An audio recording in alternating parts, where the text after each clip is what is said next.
हे विराग सिंधु गुरुवर तुम्हें नमो मैं।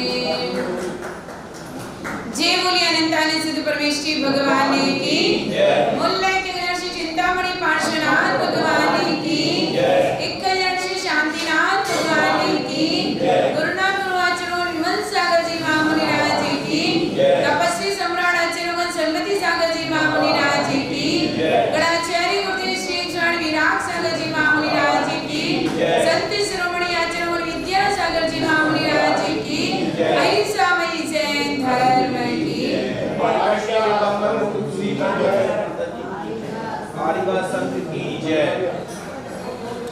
आचार्य भगवान समंत्रबद्ध स्वामी रत्नकरण श्रावकाचार्य के अंदर कहते हैं पाप मराती धर्मो बंधो जीवस्य चेतिनी शिनवन संयम यदि जानीते श्रेयो ज्ञाता ध्रुवम भवति।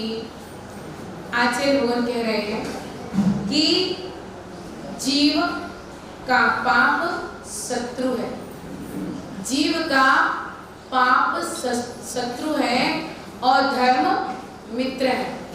पाप जीव का शत्रु है, धर्म जीव का मित्र है। इस दृढ़ निश्चय के साथ यदि कोई शास्त्र को जानता है तो वह श्रेष्ठ ज्ञाता कहलाता है। हम भी शास्त्र को जानने का प्रयास कर रहे हैं। शास्त्र के माध्यम से गृहस्थ से सदगृहस्थ बनने का, सदगृहस्थ से श्रावक बनने का अपना पुरुषार्थ चल रहा है और इसमें हमने अपने श्रावकोचित षड आवश्यक कर्तव्य को जाना। 24 तीर्थंकरों ने आहार ग्रहण किया। आहार की शुरुआत मीठे से ही की। आदिनाथ भगवान ने इक्षु रस से आहार को ग्रहण किया। इक्षु रस कैसा होता है? मीठा होता है। शेष 23 तीर्थंकरों ने खीर, जिसे क्षीरान्न कहते हैं, क्षीरान्न के माध्यम से अपनी पारणा की, मतलब सर्वप्रथम दीक्षा के बाद श्रावक श्रेष्ठ के हाथों से मीठा आहार तीर्थंकरों ने ग्रहण किया। इसके पहले तीर्थंकरों ने धरती का भोजन नहीं किया था। जब दीक्षा ली उसके पश्चात ही धरती का भोजन ग्रहण करना स्वीकार किया। सौधर्मीद यही मात खाता है। गर्भ कल्याणम, जन्म कल्याणम, तप कल्याण तक पूरा पुरुषार्थ सौधर्मित्र का होता है। तप कल्याण के बाद जब भगवान प्रथम बार आहारचर्या के लिए निकलते हैं तो यहाँ सौधर्मित्र का कोई पुरुषार्थ नहीं रहता। पड़गान से लेकर आहार तक की चर्या एक मनुष्य, एक सदगृहस्थ, एक सच्चा श्रावक करवाता है। बंधुओं, अब हमें समझना आज यह है कि सोना पीला कब से है, चांदी सफेद कब से है, अग्नि गर्म कब से है, सूरज में प्रकाश कब से है, चंदा में चांदनी कब से है और फूलों में पराग कब से? कब से है? कब से है? कब से है? अनादिकाल से। सोना पीला अनादिकाल से, चांदी सफेद अनादिकाल से, फूलों में खुशबू, फूलों में पराग अनादिकाल से। यह सब क्रिया जब अनादिकाल से चल रही है तो ये बतलाइए आपके अंदर ज्ञान दर्शन कब से? अनादिकाल से। हमारे अंदर भी ज्ञान दर्शन अनादिकाल से। अब हमें उस ज्ञान दर्शन को प्रकट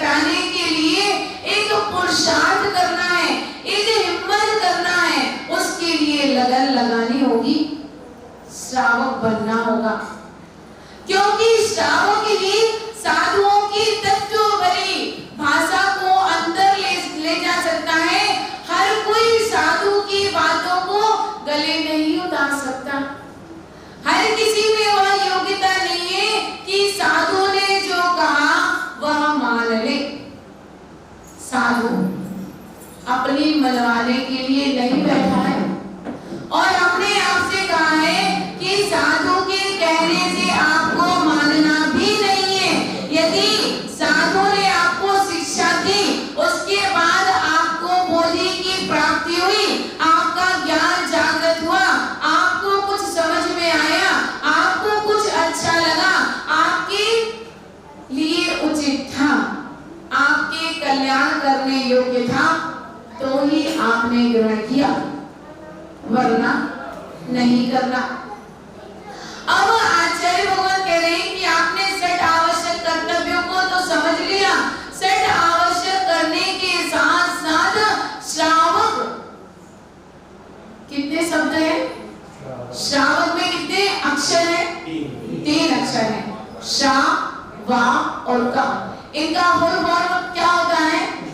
श्रद्धावान, विवेकवान, क्रियावान। श्रद्धा का अर्थ क्या होता है?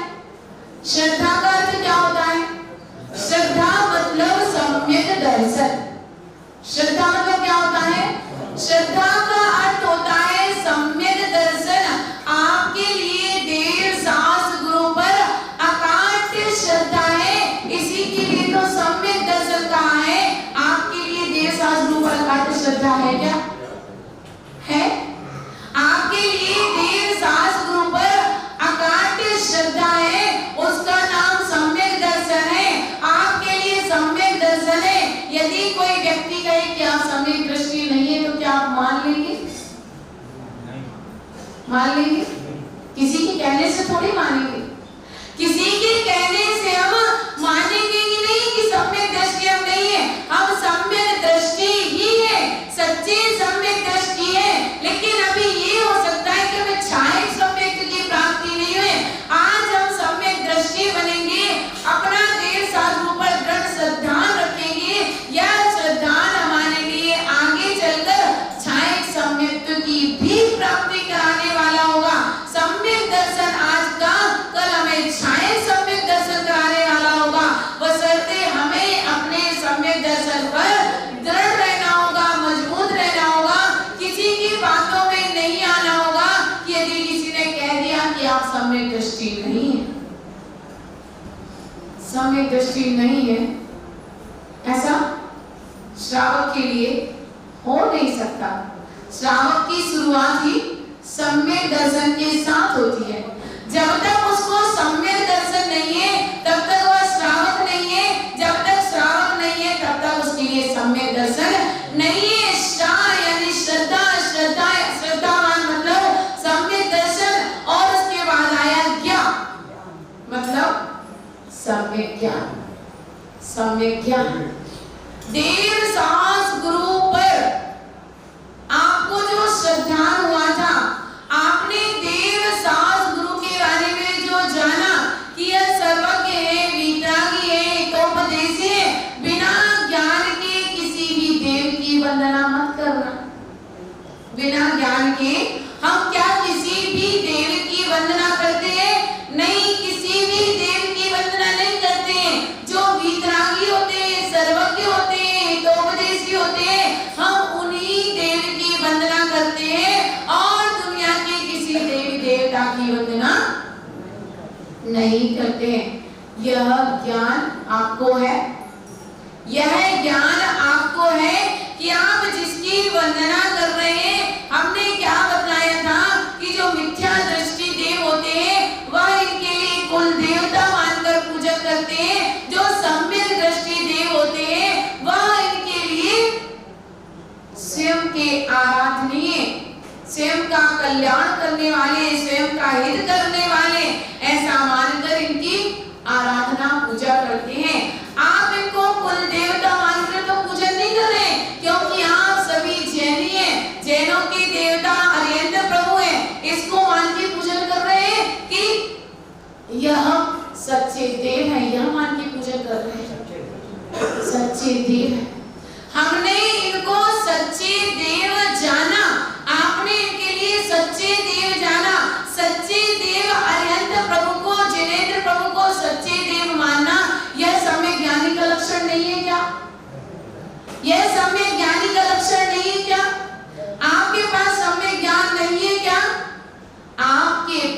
सम्यक ज्ञान भी है, आपके पास सम्यक दर्शन भी है। सम्यक दर्शन सम्यक ज्ञान होने के साथ साथ क्रिया, क्रियावान, क्रिया मतलब चारित्र, क्रिया मतलब चारित्र, यानी कि जो भगवान ने बतलाया है उस पर हमने श्रद्धान किया है और श्रद्धान करने के बाद हमने अपनी चर्या में भी ढालने का पुरुषार्थ किया है। ऐसा नहीं कि हम ऐसे ही बैठे, हमारी चर्या में वह समाया हुआ है। सच्चा जैनी वही जिसके अंदर जीवों के प्रति दया भाव हो, जीवों के प्रति दया भाव। जैनों के अंदर यह बात देखी जाती है, वह स्वतः ही किसी जानवर को मारने का उपक्रम नहीं कर पाता, स्वतः क्या करता ही नहीं है।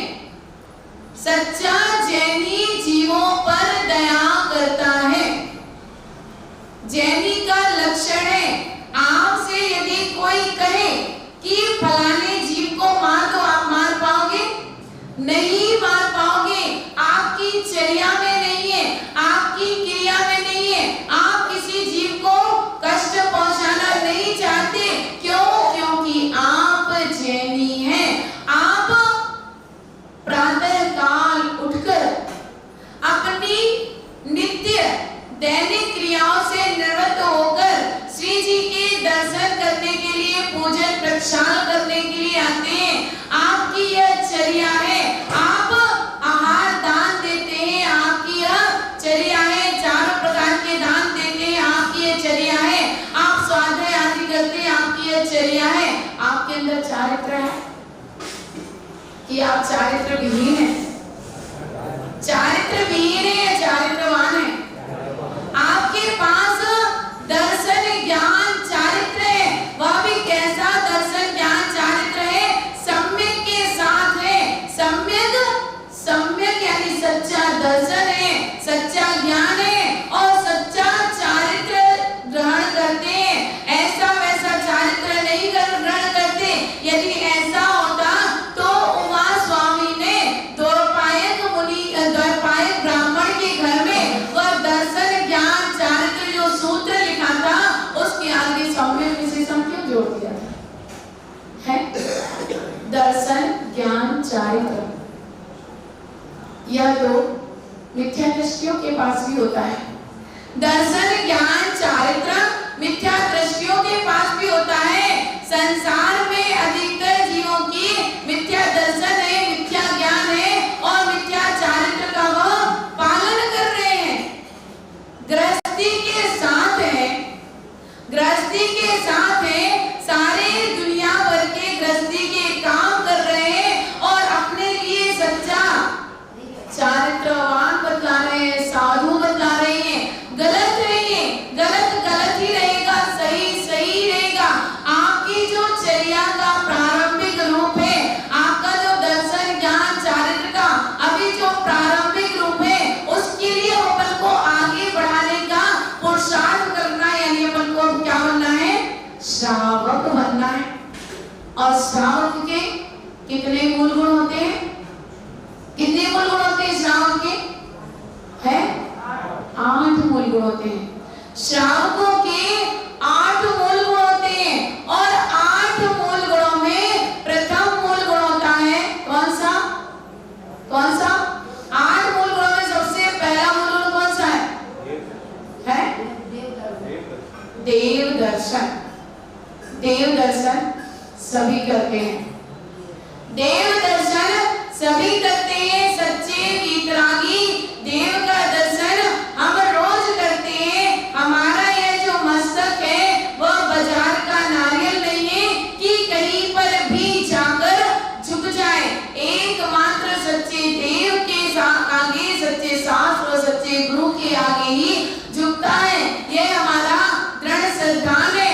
उसके बाद देव दर्शन के बाद दूसरा मूल गुण, दूसरा मूल गुण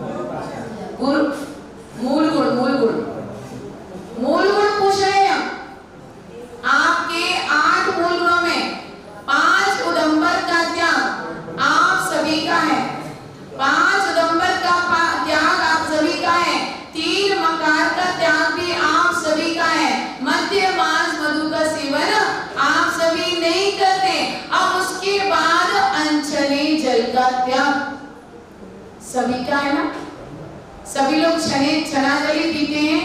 श्रावक, प्रत्येक श्रावक जो होता है, हम श्रावक की बात कर रहे हैं, ध्यान रखना, ऐसे वैसे लोगों की बात नहीं कर रहे हैं। अब आप ऐसे वैसे हो कि आप श्रावक हो, आप अपना परीक्षण स्वयं करना। ऐसे वैसे लोग नहीं, जो श्रावक होता है वह श्रावक 48 मिनट के अंदर का छना हुआ जल ग्रहण करता है। 48 मिनट के अंदर का छना हुआ जल ग्रहण करता है, वह श्रावक कहलाता है, क्योंकि श्रावक का मूल गुण है। 48 मिनट के बाद जल में पुनः जीव उत्पत्ति प्रारंभ हो जाती है। आप लोग श्रावक हैं, आप लोग श्रावक हैं। आपकी श्रीमती, आपकी धर्म पत्नी क्या करती है? सुबह सुबह जल को छान लिया और शाम तक आपको पिला रही है, जैनी है, छान के पानी पिला रही है, लेकिन इतना ज्ञान नहीं है कि पानी की मर्यादा, छने जल की मर्यादा एकमात्र 48 मिनट की है। हाँ, यदि अपन ने उसमें लौंग, इलायची या सौंफ आदि डाल दी है तो उसका रूप, रस और गंध बदल जाने से उसमें 6 घंटे तक जीव की उत्पत्ति नहीं होगी। मतलब कोई पदार्थ डाल देने से, सुगंधित शुद्ध पदार्थ डाल देने से उसकी मर्यादा 6 घंटे की हो जाती है। और यदि हमने उसके लिए प्रायश्चित कर लिया, प्रायश्चित क्या कहलाता है?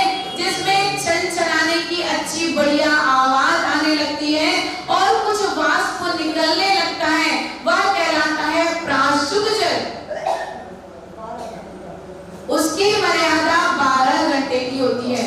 और जब उसमें एकदम उबाल आने लगता है, अच्छे से उबल जाता है, उसकी मर्यादा 24 घंटे की होती है। अभी कोरोना के टाइम पर सभी ने गर्म पानी पिया। क्यों गर्म पानी पिया? क्योंकि इसमें अब कोई जीवों की उत्पत्ति होने की शंका नहीं है, इसीलिए सबने उबले हुए पानी को ठंडा करके पिया।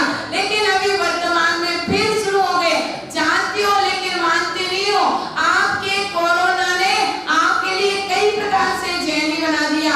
आप हाथ धो के भोजन कीजिए, आप प्रायश्चित पानी पीजिए और घर का ही भोजन कीजिए, बाहर का, होटल का भोजन नहीं कीजिए। एक बीमारी ने सारी दुनिया के लिए एक झटके में बदल दिया। एक बीमारी ने सारी दुनिया को एक झटके में बदल दिया और हम लोग नहीं बदल पाए। साधु संत, यहाँ तक कि तीर्थंकर भगवान तक, जिनेंद्र भगवान तक आप लोगों को नहीं बदल पाए। और एक बीमारी, इसका अर्थ क्या हुआ? इसका मतलब क्या हुआ कि जब आपके साथ कोई अनहोनी घटना होने वाली होगी तभी आप सचेत होंगे, उसके पहले नहीं। डॉक्टर कह देता है कि आपके लिए डायबिटीज है, आपको शुगर है, आपके लिए मीठा नहीं खाना है, फटाक से छोड़ देते हो। यहाँ तक कि डॉक्टर कह दे कि आपको करेले का जूस पीना पड़ेगा, सो भी पी लेते हो। और यदि साधु संत आपसे कहें कि भैया लौकी की सब्जी खाओ, फायदा करती है, मूंग की दाल खाओ, फायदा करती है, नहीं मानोगे। और यदि डॉक्टर कह दे, कितने समय तक खाते रहते हो मूंग की दाल, लौकी की सब्जी? सालों साल निकल जाते हैं। जिसको ज्यादा परेशानी हो जाती है तो डॉक्टर कह देता है इसके अलावा कुछ खा ही नहीं सकते। डॉक्टर भगवान हो गया। और भगवान की कोई कीमत नहीं। आपने डॉक्टर की कीमत की, भगवान की कीमत नहीं की। जिसकी कीमत की वहां चढ़ावा चढ़ाया, जिसकी कीमत की वहां मन भर के चढ़ावा चढ़ाया, और जिनकी कीमत नहीं की वहां चढ़ावा चढ़ाने में चढ़ावा नहीं चढ़ता, चढ़ावा नहीं चढ़ता। लेकिन बिना चढ़े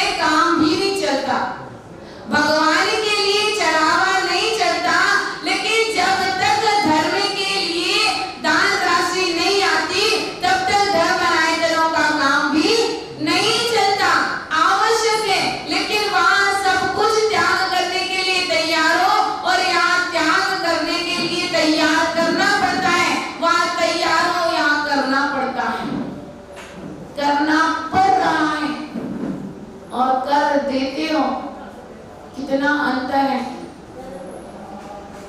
खाना कौन खाता है, भोजन कौन करता है, आहार कौन लेता है।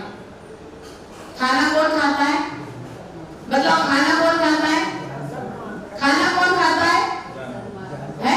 हाँ, निकला किसी के मुख से। खाना कौन खाता है? खान साहब, समझ गए ना। भोजन कौन करता है? सदगृहस्थ। और आहार कौन करता है? अंतर है ना। खाना खाने में, भोजन करने में और आहार करने में तीनों कार्य एक ही चल रहे हैं। वो अंदर अपने द्रव्य डाल रहे हैं, लेकिन तीनों के कहने का तरीका अलग अलग है। आपका नंबर किस में आता है? भोजन। आप भोजन करते हैं, हम आहार करते हैं, लेकिन कहते क्या हो? खाना परोस दिया क्या? कभी मत कहना। यदि आपने बोल दिया कि खाना परोस दिया, तो आपकी थाली शुद्ध नहीं है, आपकी थाली अपवित्र है, वह भोजन नहीं है, वह खाना है। और खाना कैसा होता है? आप सभी समझदार हैं। जब आपकी पत्नी कहे खाना परोस दिया, तो आप कह देना मेरा खाना खाने का त्याग है, मैं तो भोजन करता, मैं तो बेचारी वो थाली उठा के ले जाएगी क्या, और आपका भी उपवास करवा देगी है, आपका भी उपवास करवा देगी। कैसे करें, कैसे सिखाएं? जब तक आपको सच्चाई नहीं बताएंगे, तब तक आप भी खान साहब जैसे चलते रहोगे। आपके लिए हमें आपके लिए क्या बनवाना है? हमें आपके लिए आदि कुमार बनवाना है, हमें आपके लिए महावीर बनवाना है, हमें आपके लिए अजित जी बनवाना है, हमें आपके लिए संभव जी बनवाना है, हमें आपके लिए खान साहब नहीं बनवाना है। जैसा नाम वैसे गुण, जैसे गुण वैसा नाम लाने के लिए पुरुषार्थ करना होगा, वैसी चर्या बनानी पड़ेगी। वैसी चर्या बनाने के लिए हे माताओं, यदि इतना प्रमाद है कि जल प्राशुक करके नहीं रख सकते या उसमें कोई सुगंधित सामग्री डाल के नहीं रख सकते, तो एक काम कर सकते हो कि आपकी जो कसेड़ी होती है ना, कसेड़ी छोटी गगरी, उसके मुख में एक छन्ना बांधना। जब भी जिसको पीना हो उसके लिए तिरछा करके ग्लास में भरना और फिर उसमें थोड़ा सा गड्ढा कर देना और ऊपर का ग्लास का पानी उसी में क्या हो गया, फिर पी लेना, है ना, तुरंत पी लेना। गृहस्थ में जब थे तो माँ ने यही सिखाया था, उस कसेड़ी में हमेशा छन्ना थोड़ा ढीला बंधा होता था। जिसको भी पानी दो तो ग्लास में पानी देकर देना और उसका ग्लास का थोड़ा पानी जहां से पानी निकल के आया है वहां अवश्य डाल देना, भूल मत जाना। इतना घर पे सिखा गया था, ये शास्त्रों में नहीं लिखा है, ये घर की शिक्षा सीखी हुई है। शास्त्रों में तो यही लिखा है 48 मिनट के अंदर पानी को छानिए और उसके लिए फिर रूप रस गंध को चेंज कीजिए अथवा प्राशु कीजिए अथवा उबाल कर ग्रहण कीजिए, तब आपकी श्रावक बनने की यह क्रिया प्रारंभ हो पाएगी। श्रावक उंगलियों में गिनने लायक है, पता चल जाएगा। कहने को आप सभी श्रावक हैं, लेकिन आपकी जब क्रिया देखी जाती है तो वह श्रावकोचित क्रिया नहीं होती है। आप एक ग्रस्त सदग्रस्त भी नहीं हो पाते हैं, आपकी सारी क्रियाएं अस्त व्यस्त होती हैं, इसलिए गृहस्थ कहलाती है। जिसकी क्रियाएं अस्त व्यस्त हैं वह गृहस्थ है, जिसकी क्रियाएं अस्त व्यस्त हैं वह गृहस्थ है। हमारी गृहस्थ बनने की प्रक्रिया नहीं चल रही है, हमारी तो श्रावक बनने की प्रक्रिया चल रही है। और श्रावक बनने के लिए आप क्या करोगे? श्रावक बनने के लिए क्या करोगे? पानी को छानकर ही ग्रहण करोगे, बिना छना पानी मत पी जमाने में असंख्य जीव है और विज्ञान भी इसके लिए ग्रहण करता है।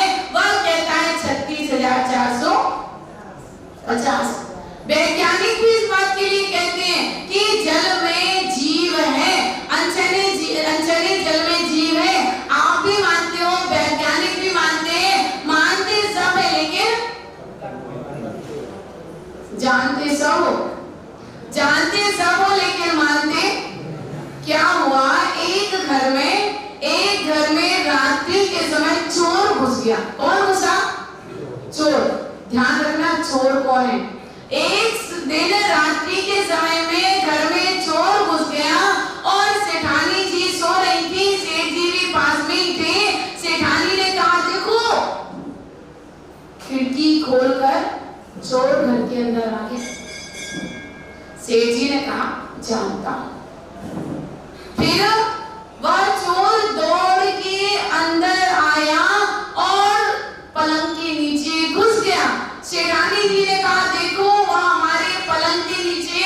सेठ जी ने कहा कि मैं जानता हूं। फिर उसने धीरे से सेठ जी की तकिया के नीचे से चाबी का छल्ला निकाल लिया। देखो, उसने छल्ला निकाल लिया, जानता हूं। और छल्ला निकालने के बाद धीरे धीरे गया और तिजोरी के पास पहुंच गया। देखो, तिजोरी के पास तक पहुंच गया। अरे भैया, जानता हूं।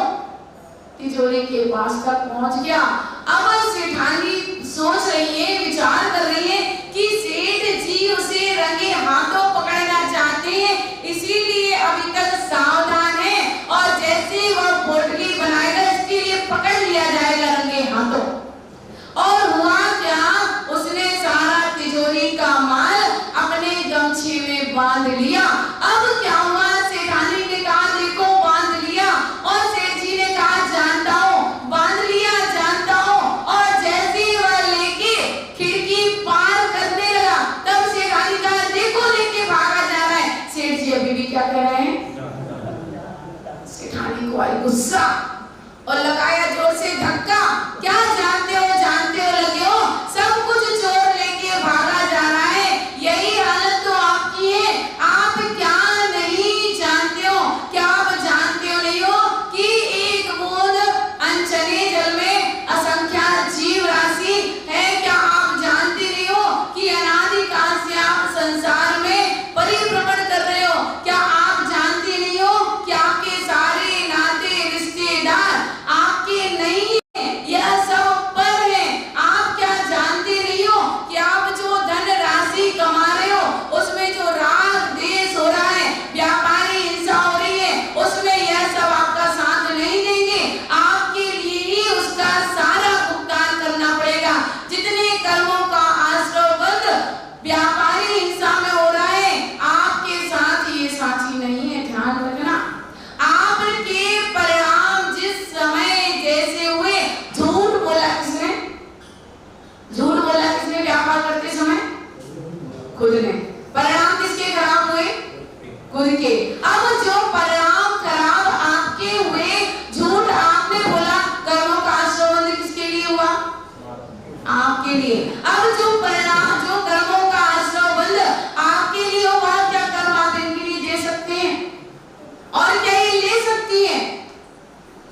नहीं ले सकती। आपको ही भुगतना पड़ेगा। जब हमें ही सब कुछ भुगतना है तो क्यों ना हम उतना ही करें जितना मेरे हित में है। हम वही क्रिया करें जो हमारे हित में है। यदि इनको पानी छानकर आपको देना नहीं आता तो आप कह देना, भैया 1 लोटा भर के रख देना, हम पी लेंगे, आपको मैं देने की आवश्यकता नहीं है। तो आपका एक मूलभूत पालन हो जाएगा, आप आगे चल देंगे। अब जो जीव दया की बात है कि जीवों पर दया करना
खुश हो, रोड पर नहीं छोड़ता।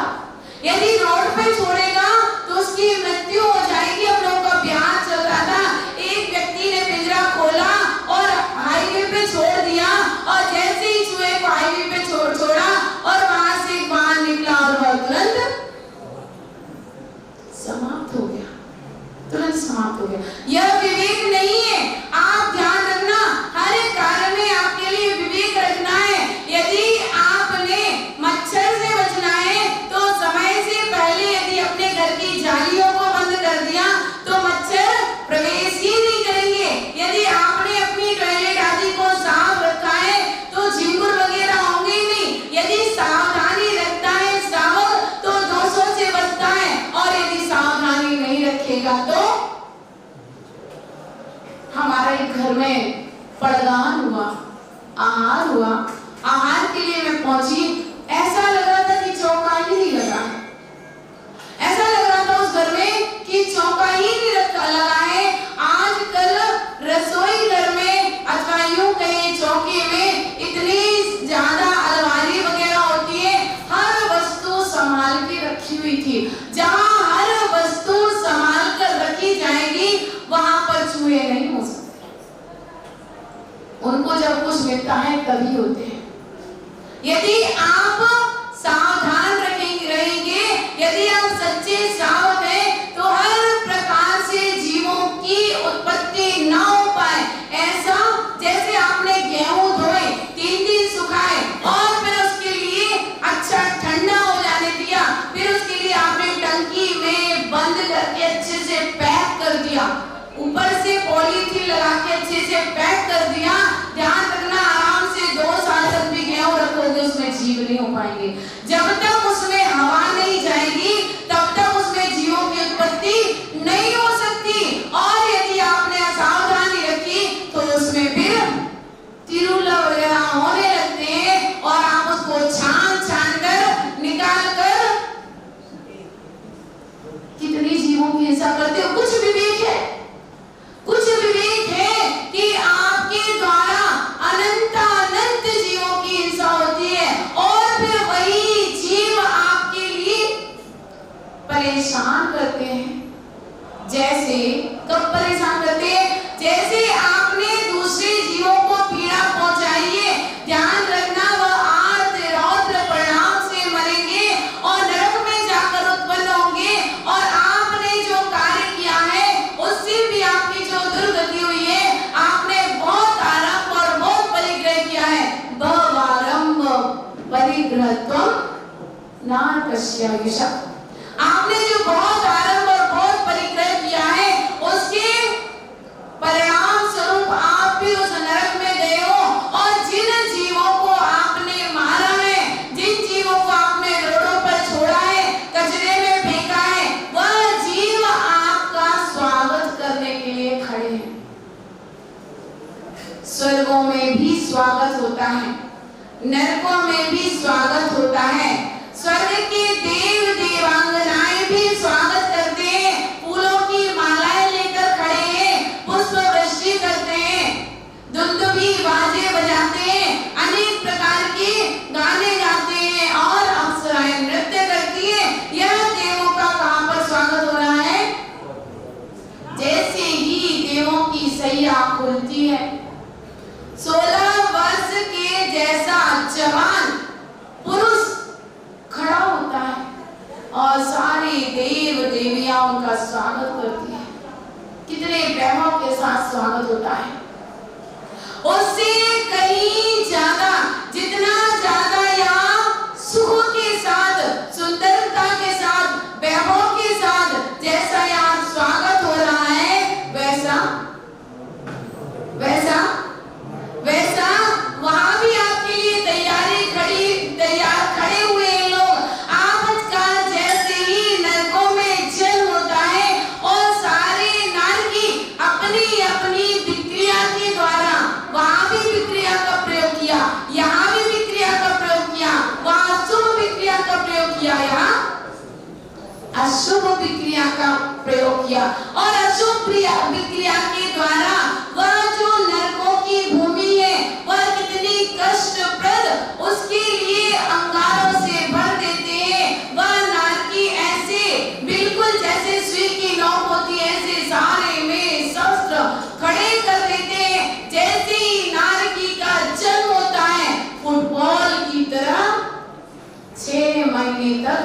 उचकता ही रहता है। क्यों? वहां की वेदना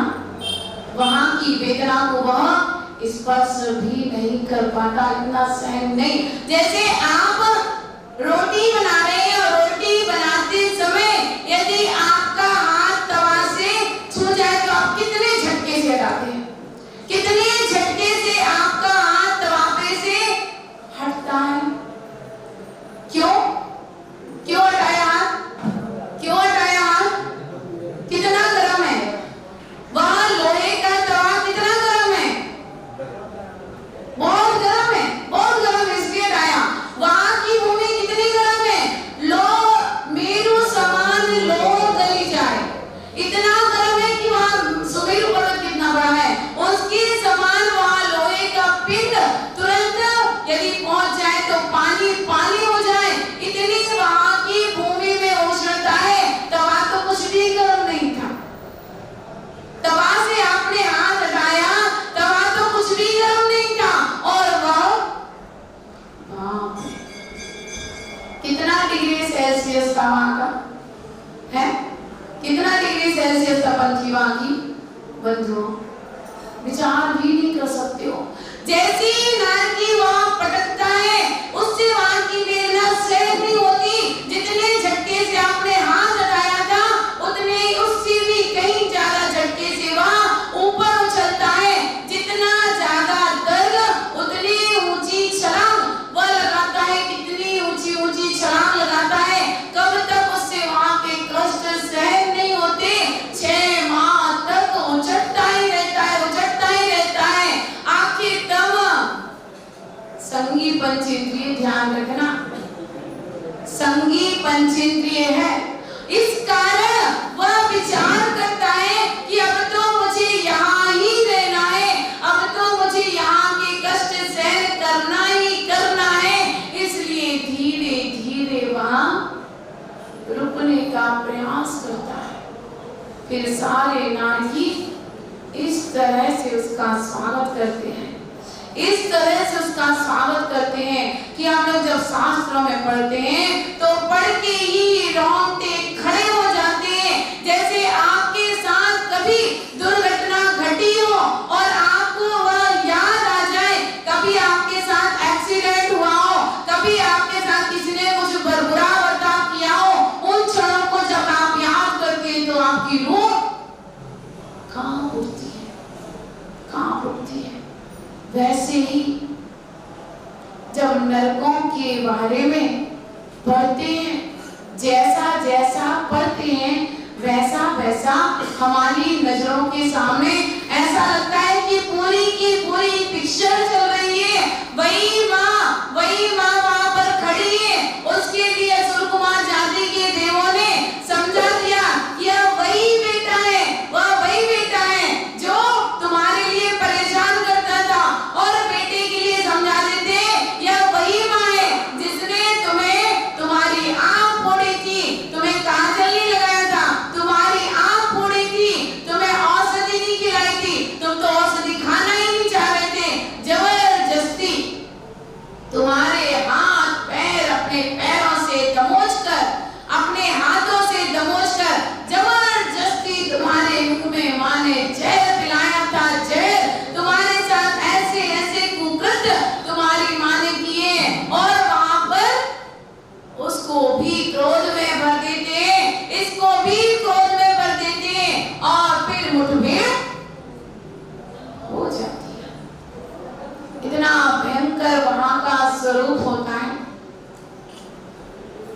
जहां से भी छूटता है, जहां से भी छूटता है, वैतरणी नदी में जाता है, सोचता है कि पानी पिएंगे, लेकिन क्या उल्लेख मिला कि जैसे कांसा तवा पीतल पिघलाकर उसमें भर दिया गया हो, ऐसा गरम लावा उसके लिए वहां पर पिलाया जाता है। नरकों का वर्णन जितना करो जितना करो जितना करो उतना कम है। और उसमें कौन रहकर आया है, वहां की यात्रा कौन करके आया है, यहाँ में से कोई ऐसा है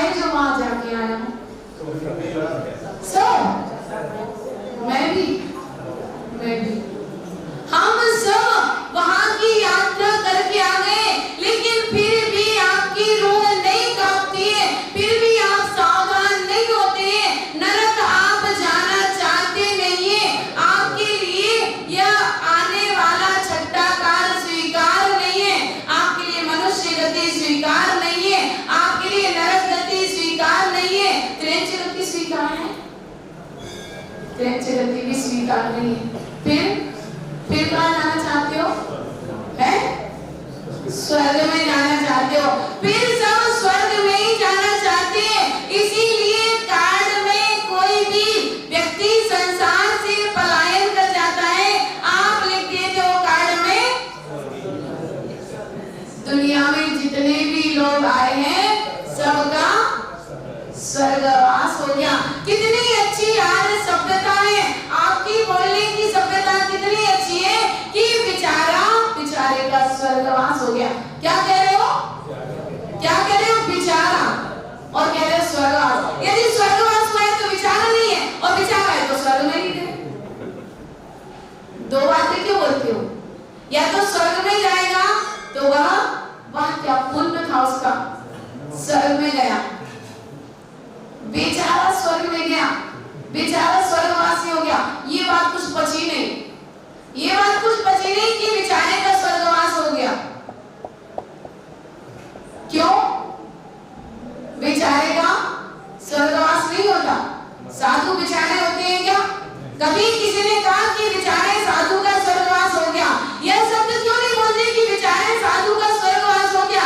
क्योंकि साधु बेचारे नहीं होते, क्योंकि साधु बिना विचारे कार्य नहीं करते, इसलिए वो बेचारे नहीं होते। वो विचार के कार्य करते हैं, इसलिए वह स्वर्ग में जाकर देव गति को प्राप्त होते हैं, देव बनते हैं। और जो बेचारे होते हैं, जो बिना विचारे कार्य करते हैं, जो बिना विचारे कार्य करते हैं,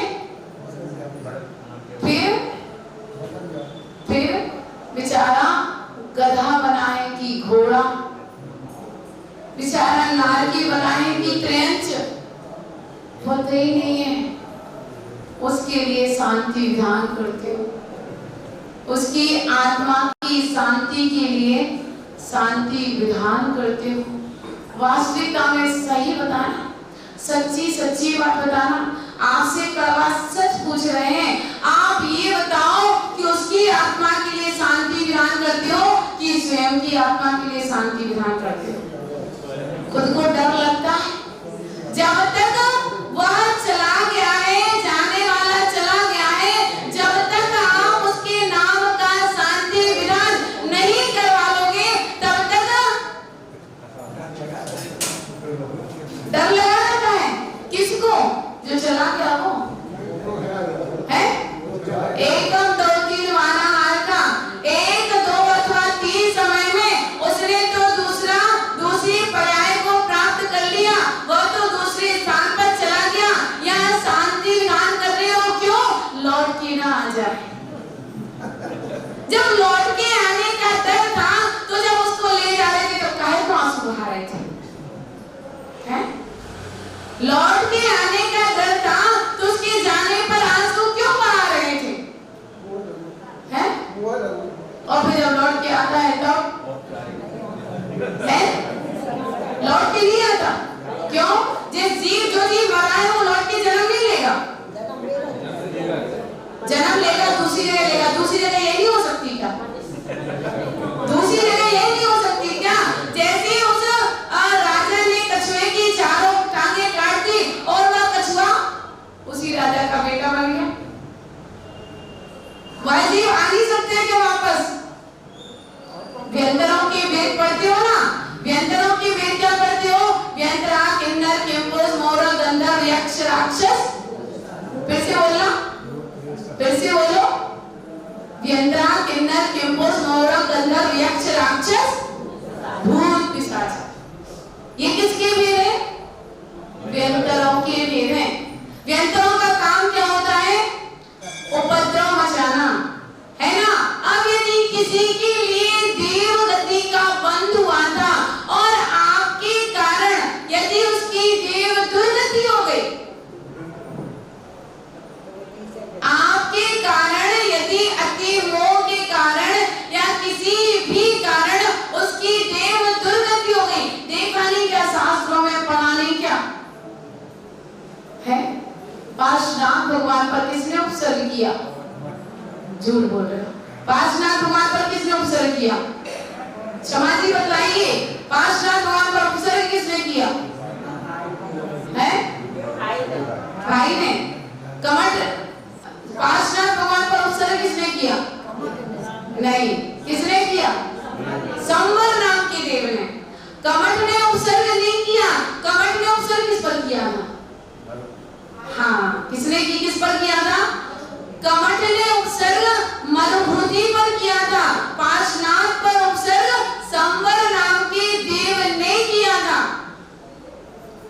व्यंतर ने किया था।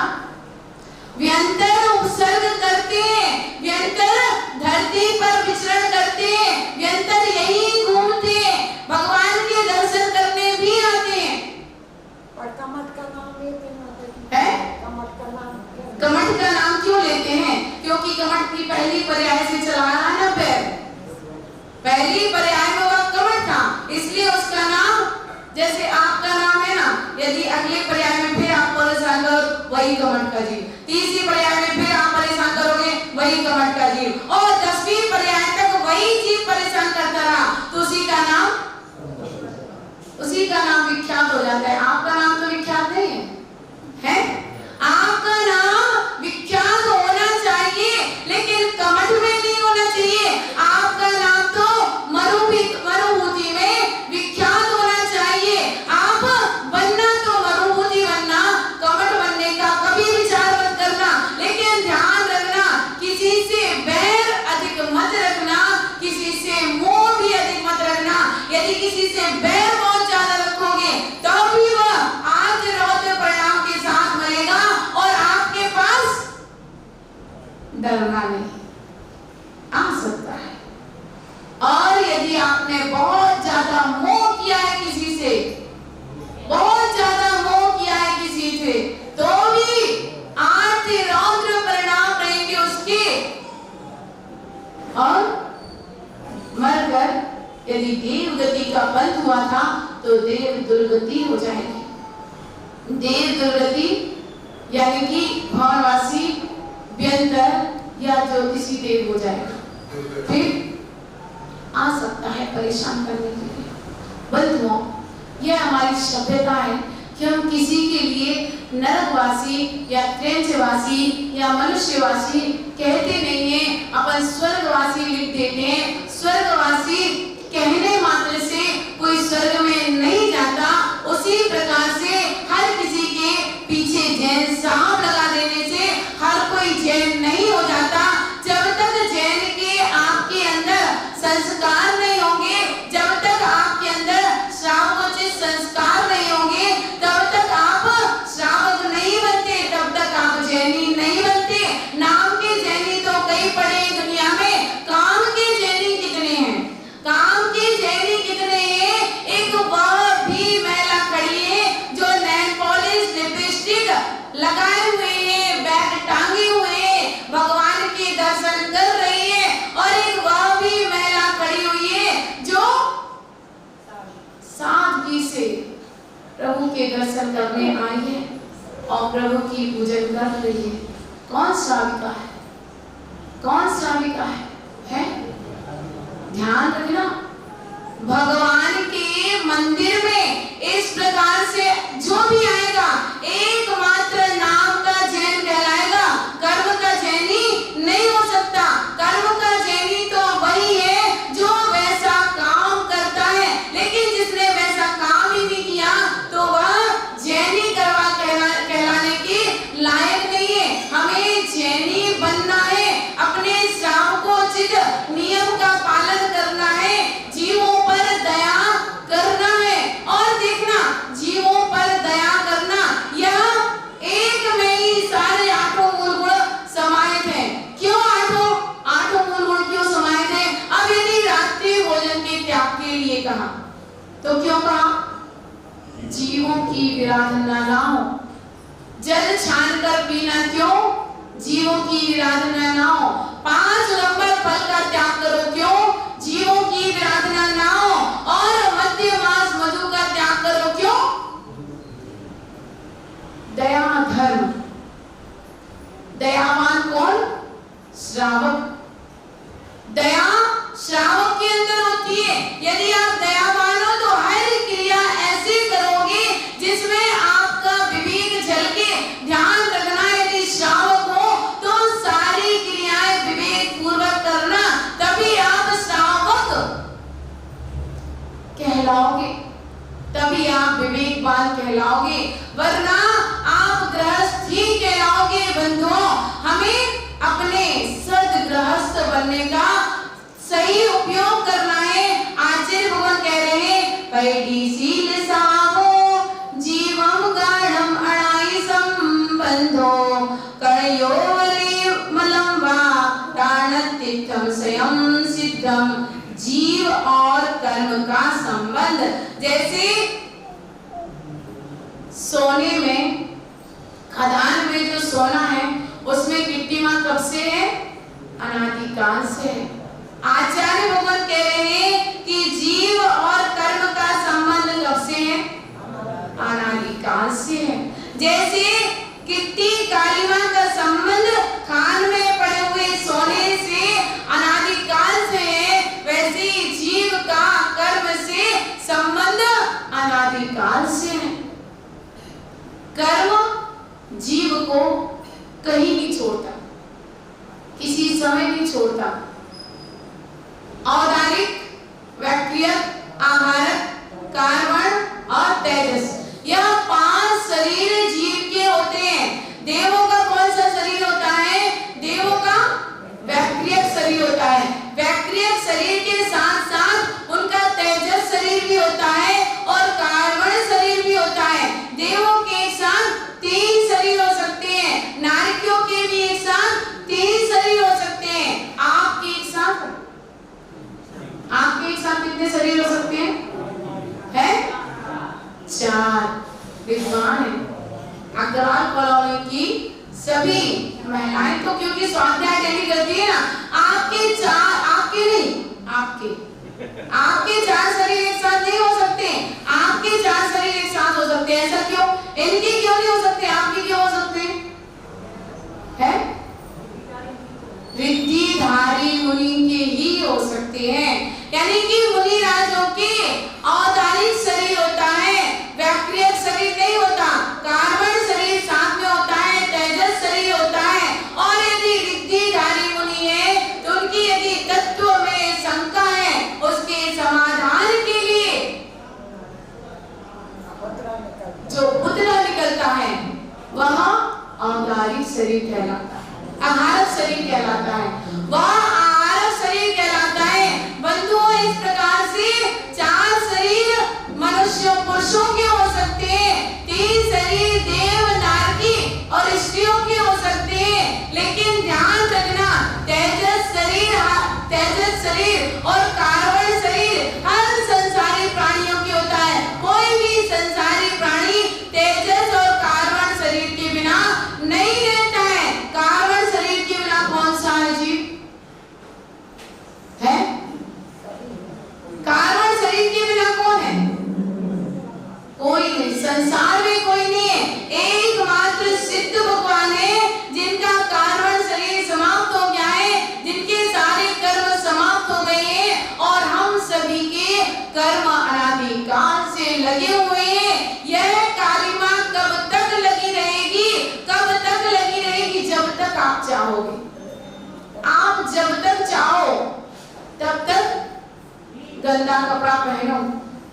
जब तक आपकी इच्छा है तब तक आप गंदा कपड़ा पहनो। मैं आपसे पूछना यह चाहती हूँ कि कब तक आपकी इच्छा है गंदे कपड़े को पहनने की? है? कब तक भावनाएं गंदे कपड़े को पहनने की? कोई नहीं बोलेगा, क्योंकि सबको वह ही पसंद है और वास्तविकता भी यही है। इसीलिए तो हम संसार में ढूंढ रहे हैं कि जो जहाँ रहता है वह वही रच पच जाता है। विष्ठा का कीड़ा विष्ठा में ही घुसना चाहता है। सूकर मलमूत्र में, गंदगी में, कीचड़ में ही रहना चाहता है। उसी प्रकार से आप लोग भी संसार में ही रहना चाहते हो। आपके लिए वह ही अच्छा लगता है। सत्यता यही है। कोई आप लोगों में से ऐसा है जो विष्ठा का कीड़ा होना चाहता हो, विष्ठा में रहना चाहता हो? वह राजा भी नहीं चाहता था। वह राजा भी नहीं चाहता था जिसके लिए मुनिराज ने कहा था कि तुम विष्ठा के कीड़े होगे। कोई गाली नहीं दी थी, कोई राग द्वेष नहीं किया था। जो सच्चाई थी वह बतलाई थी। राजा ने आकर अपने बेटे से कहा, अन्यथा मुनि भाषणम, मुनि अन्यथा नहीं बोलते बेटा, मैं विष्ठा का कीड़ा हो जाऊंगा। आज से 7वें दिन जब मरूंगा और तुम्हें मेरी मृत्यु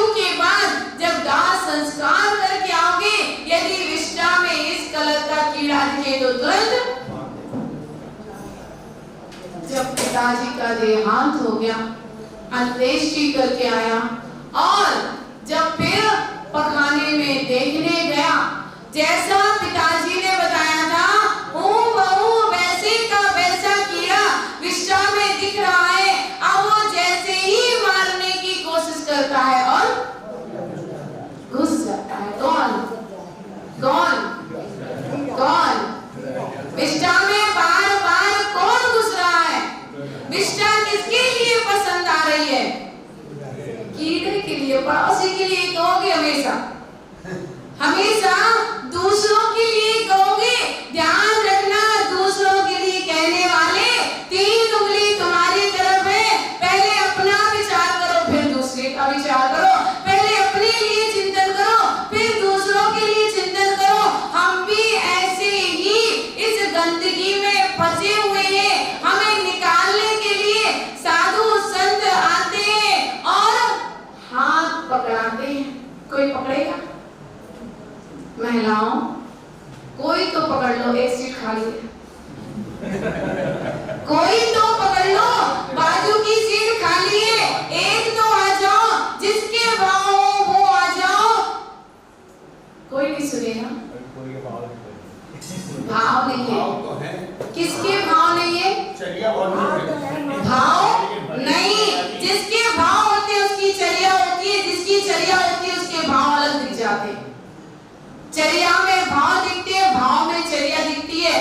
दोनों एक दूसरे के पूरक हैं। जैसे दीपक में ज्योति है, ज्योति में दीपक है, दोनों एक दूसरे के पूरक हैं। ऐसी भाव में चर्या है, चर्या में भाव है। यदि आपके भाव है तो अपने आप आपकी चर्या में झलकेंगे, और आपके भाव ही नहीं होंगे तो चर्या बनेगी क्या? है? नहीं है। कैसे नहीं है? हम क्या कहीं ऊपर से आए आसमान से? हम ऊपर से नहीं टपके, आपके बीच के ही हैं हम, कहीं और से नहीं आए, किसी देव का अवतार नहीं है। जिन धर्म अवतारवाद को मानता नहीं है, आपके बीच के ही हैं हम, लेकिन आपके लिए वह ही पसंद आ रहा है। खुशबू आ रही है? खुशबू आ रही है कोई चीज की? है? भोजन बनने की खुशबू आ रही है, बाजू से आ रही है ना, खुशबू आ रही है, और आपके पेट में चूहे दौड़ रहे हैं, आपको वहीं जाके घुसना है। क्या करें? बार बार समझाएं, बार बार आपको कीचड़ से निकालने का प्रयास करें, लेकिन जिसको जो पसंद होता है वह उसी में जाके रमता है। बंधुओं, यही तो हमें छोड़ना है। इसी के लिए तो हम श्रावक बनने का प्रयास कर रहे हैं। वास्तविकता में यदि आपने विचार कर लिया कि ऐसे ऐसे हर मूल गुण में हमें क्या करना है? जीवों की रक्षा करनी है, दया धर्म का पालन करना है। जिसने दूसरों पर दया की, उसने दूसरों पर दया नहीं की, उसने स्वयं पर दया की। किस पर दया की? स्वयं पर दया की। बंधुओं, दूसरों पर दया करो, स्वयं का चिंतन करो। स्वयं का चिंतन करो कि दूसरों के कारण मुझे अनादिकाल से रुलना पड़ रहा है, दूसरों के कारण मुझे अनादिकाल से कर्मों का आश्रय बंद हो रहा है। मैं क्यों दूसरों के कारण कर्मों का आश्रय बंद कर रहा हूँ? मुझे तो अब स्वयं को देखना है, मुझे तो अब स्वयं को निहारना है, मुझे तो अब ऐसी करनी है जो स्वयं के लिए हितकारक है। यदि स्वयं के लिए हितकारक ऐसी करनी करोगे तो सबसे पहले सद्गृहस्थ बनोगे, फिर साधु बनोगे।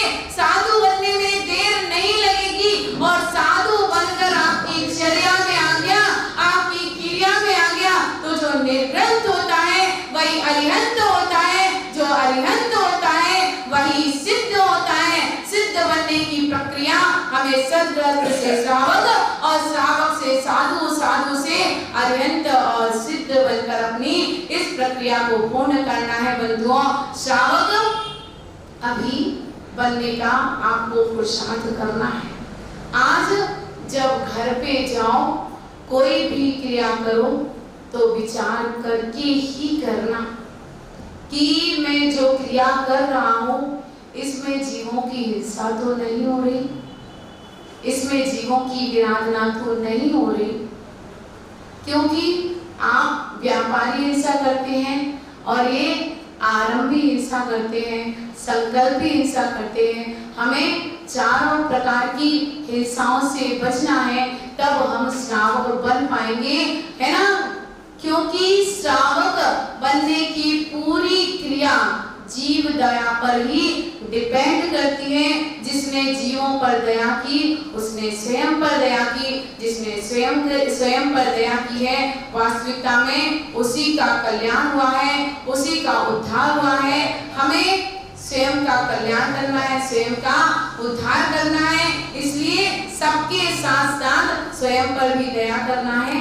जय बोले श्री शांति नाथ भगवान की जय, श्री गुरुदेव सागर जी महाराज की जय। जल चंदन अक्षते पुष्प चलो आरती पे धूप फल अति लावे, पूजा को ठानत जो तुम जान, सोनर गानत सुख पावे, तीर्थंकर की ध्वनि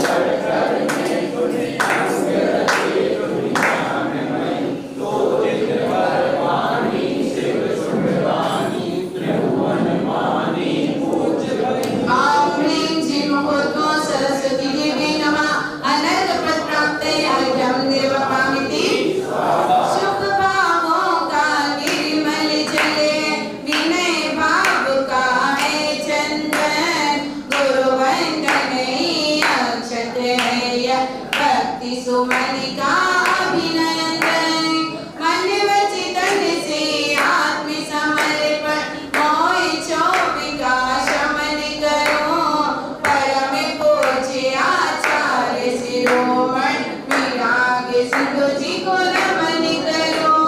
ओम नमो परम पूज्य राष्ट्र राज्य गुरुदेव विराग सागर जी, संत शिरोमणि आचार्य और विद्यासागर जी महाराज, यति वरेभ्यो